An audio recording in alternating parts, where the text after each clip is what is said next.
Okay, so here's something that's gonna mess with you. In The Incredibles, there's a scene where Bob is in his little trophy room. You know, the place where he keeps all his memorabilia from the glory days, newspaper clippings, thank you letters from kids he saved, that kind of stuff. Pretty standard superhero nostalgia, right? But if you actually look at what's hanging on his wall, there's a bent MP40. And if that doesn't mean anything to you, the MP40 was a German submachine gun. Not just any German gun, the gun. The one that basically became the symbol of Nazi soldiers during World War II. So why does Mr. Incredible, a guy who fights bank robbers and stops runaway trains in America, have a bent Nazi weapon mounted on his wall like a hunting trophy? And that's not even the weirdest part. On his desk, there's this jar. Looks like it could be full of coins or something, but it's not. It's filled to the brim with bullets. And there's a little label on it that says, "Bullets that failed to pierce my chest." Now think about that for a second. That's a lot of bullets. We're not talking about a handful from some random mugger who didn't get the memo that Mr. Incredible is basically indestructible. This is hundreds of rounds, maybe more. Here's the thing. If you're a street criminal and you shoot a guy and he just stands there, you're gonna figure it out pretty quick. You stop shooting,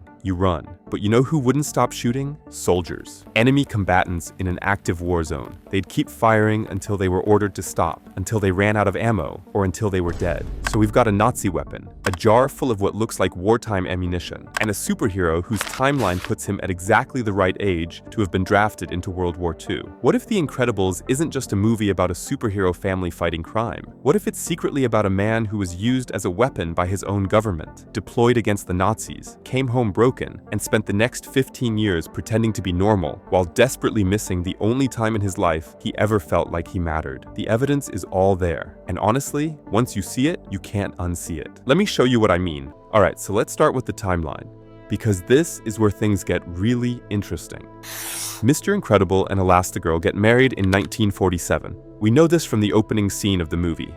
That's when the whole wedding sequence happens, right before everything goes downhill with the lawsuits. Now, according to his NSA file, and yes, these files actually exist on the DVD bonus features. We'll get to that later. Bob is about 25 years old when he gets married, which means he was born around 1922. You see where this is going? If Bob was born in 1922, that makes him somewhere between 18 and 23 years old during World War II. That's not just military age, that's prime draft age. And by the time the main events of the movie happen in 1962, Bob is 40 years old. The math checks out perfectly. But here's where it gets deeper. Let's talk about the NSA. No, not that NSA. In the Incredibles universe, the NSA is the National Supers Agency. It's a government organization that recruits, employs, and manages superheroes. And I mean manages. These guys don't just hand out assignments. They analyze powers. They design specialized suits. They cover up collateral damage.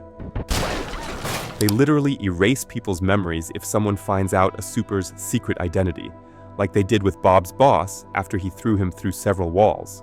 This isn't some volunteer superhero club.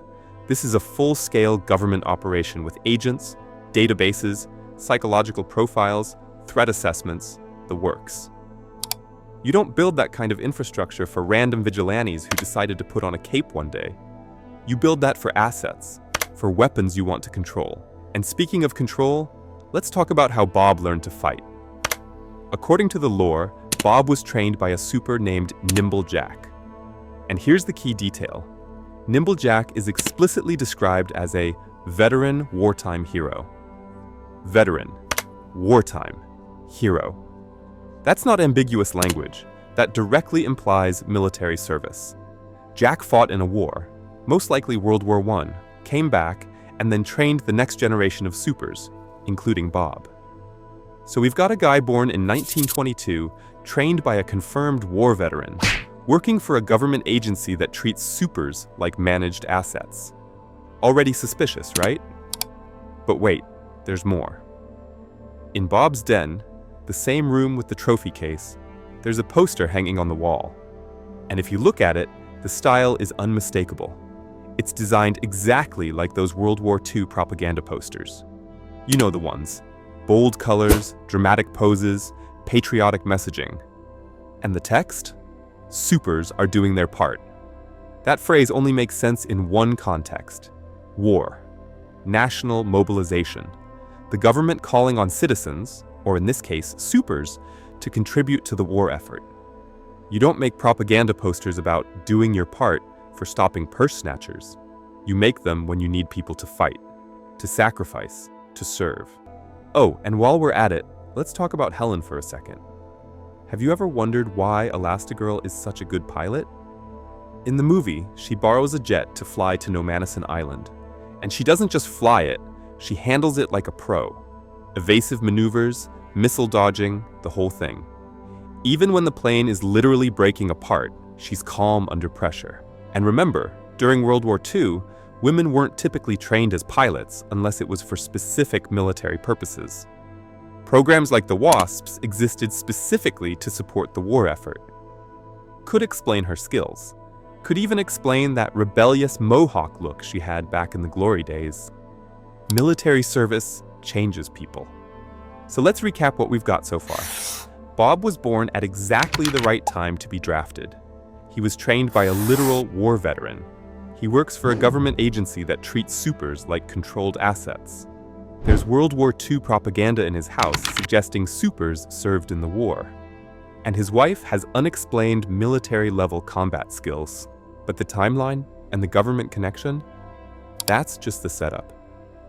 Because when you dig into who these supers actually were, what they struggled with, what they hid from the public, that's when this theory gets really dark. Okay, so here's where things take a turn. If you've only ever watched The Incredibles on streaming or regular DVD, you're missing a huge piece of the puzzle. Because back when the movie came out in 2004, there was a 2-disc collector's edition. And on that second disc, buried in the bonus features, there's something called the NSA files. These are basically classified government dossiers on every registered super. Audio recordings, psychological evaluations, power assessments, personality notes, the whole deal. Rick Dicker, you know, the government agent who keeps relocating the Parr family, he introduces them as highly classified information regarding the supers, their powers, weaknesses, and in some cases, their secret identities. And when you actually listen to these files, this PG-rated Pixar movie suddenly starts feeling a lot more like Watchmen, because these supers, they were not okay. Let's start with Hypershock. On the surface, Hypershock seems like your typical strong guy. He could generate seismic waves with his fists. We're talking magnitude 6 on the Richter scale. Pretty impressive, right? But his NSA file tells a different story. Hypershock had massive anger issues, like couldn't control his temper at all. He needed constant praise and validation just to function. And here's the kicker. He had, quote, a great fondness for alcohol. The guy was an alcoholic. In his audio recording, you can actually hear him getting frustrated with the NSA interviewer. He snaps at people in the room. At one point, he demands coffee with aspirin, which, if you've ever been hungover, you know exactly what that means. You know, you people, you just don't do your homework. And look at this. What is this? Cheap. Spend a little money on your gear if you're going to have a super in here, okay? And you, who are you? You know, I could be out solving crime. At the very least, we're solving this hangover. Ow! But Hypershock wasn't even the most problematic one. Let me introduce you to Gamma Jack, also known as Handsome Jack. And yeah, he gave himself that nickname. Gamma Jack could shoot controlled bursts of radiation, disintegration level stuff, genuinely powerful. Syndrome gave him a threat rating of 7.9, second highest after Mr. Incredible himself. But personality-wise, this guy was a walking red flag. His NSA file describes him as having megalomaniacal impulses. He genuinely believed that supers were a superior race. The NSA was so concerned about him potentially going full supervillain that they put him under their highest level of monitoring. And then there's this quote. Listen to his actual audio file. Part of my job is to prioritize which villains I'm going to combat. You know, so I take a look around, I see if there's any good-looking women who need to be rescued immediately, and then I sort of start from there and work my way down the list. You know, if you've got Tubby Joe Schmo over there with a laser pointed at his head, and he might have to wait in line a little while. Yeah, he literally ranked victims by attractiveness. If you weren't hot enough, you had to wait in line to be saved. He actually says, but I tell you, once in a while, the real kicker is I get these dames, man, these dame villains, and they got the curves and the hair and the big eyes, and boy, those ones, they're really, really hard to kill. This guy was a registered hero, one of the good guys. Then there's Psychwave, and honestly, she might be the most unsettling one. Psych Wave had mind control abilities. She could send psychic waves to make people do whatever she wanted. Temporary mental paralysis, thought manipulation, even full-on body possession. And how did she discover these powers? High school. She had a crush on the quarterback, who happened to be dating her best friend. So what did she do? I had a crush on the quarterback of the football team, who was also my best friend's boyfriend. I psych-waved him into asking me to the homecoming dance and breaking up with Shelley. And she laughs about it in the recording. She's literally giggling while describing how she used mind control to steal her best friend's boyfriend. She goes on to say she did this multiple times. And this woman was a founding member of the Phantasmics, one of the major super teams. She worked as a psychologist alongside another super. She was considered a hero. Then you've got Universal Man, this big, strong guy with an Austrian accent who could manipulate his own molecular density. Super powerful, could theoretically turn himself into a black hole, but his file mentions he had crippling low self-esteem. He refused to have a secret identity because his costume was his identity. There was nothing underneath. In his audio file, he talks about trying to date. Women would want to get close, get romantic, ask him to take off the mask, and he'd panic. Most superheroes have the alter ego so they can have the so-called normal life. Me, I choose not to. I don't see why I get so much flack for not having an alter ego. I mean, it's supposed to be a secret. No one's supposed to know. So what's the point? So if I take a girl on a date, I'm wearing the costume, sure. They like to bask in the awe of Universal Man. But then we're alone, you know, with the candlelight music and the pericomo and the fragrant oils and things of this nature. Then they come to me and they say, oh, Universal Man, maybe you take off the mask. Maybe we can see who's underneath. There's no one underneath. They would be horrified if I asked them to take off their face. This is what Universal Man wears. This is me. Other than being indestructible because of my high density, I am just like you.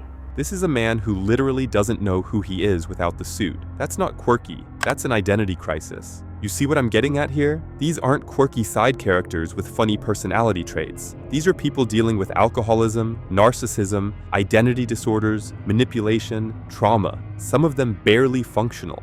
And if you know anything about veterans, real veterans, people who've seen combat, these profiles start looking really familiar. Anger issues, substance abuse, difficulty reintegrating into normal life, relationship problems, low self-worth. These supers have PTSD, or something very close to it. The government didn't just recruit them, they used them. They sent them somewhere that broke them. And then they monitored them, like ticking time bombs, waiting to go off. But we're still not done. Because remember that trophy room? We talked about the MP40 and the bullet jar at the beginning, but there's one more piece of evidence in there that basically confirms everything. Alright, back to the trophy room. We talked about the MP40 and the bullet jar, but there's one more piece that ties everything together. Mr. Incredible has a Medal of Honor, the highest military decoration in the United States, given for acts of valor in combat. Soldiers who threw themselves on grenades, pilots who flew suicide missions. You don't get that for stopping a train or catching a guy who jumped off a building. You get it for war. So now we've got three things: a destroyed Nazi weapon, a jar of ammunition that suggests extended combat, and the highest military honor the country can give. That's the picture of a man who served. And here's what gets me. Bob keeps all of this, doesn't hide it, doesn't throw it away. It's right there in his den, the place where he goes to remember who he used to be. Suddenly, his whole arc makes sense. Bob isn't just bored with suburban life. He's a soldier who came home from war and was told to pretend none of it happened, shoved behind a desk, told to smile, told to never be incredible again. No wonder he sneaks out to listen to police scanners. No wonder he lies to his wife. No wonder he jumps at the first chance to be a hero again. Bob isn't chasing glory. He's chasing the only version of himself that ever made sense. And those trophies in his room, they're not there because he's proud. They're there because he can't forget. So let's look at what we've got. Bob was born in 1922, prime draft age for World War II. He was trained by a veteran wartime hero. He worked for a government agency that treated supers like assets. There's World War II propaganda in his house. His wife has military-grade piloting skills. That's a story Pixar is telling without ever saying it out loud. And suddenly, The Incredibles becomes a different movie. It's not just about a dad who misses being a superhero. It's about a man who was turned into a weapon, sent to war, came home with a medal, and a jar full of nightmares, and was told to forget all of it. Anyway, that's the theory. Let me know if your childhood is ruined or enhanced. I'll see you in the next one.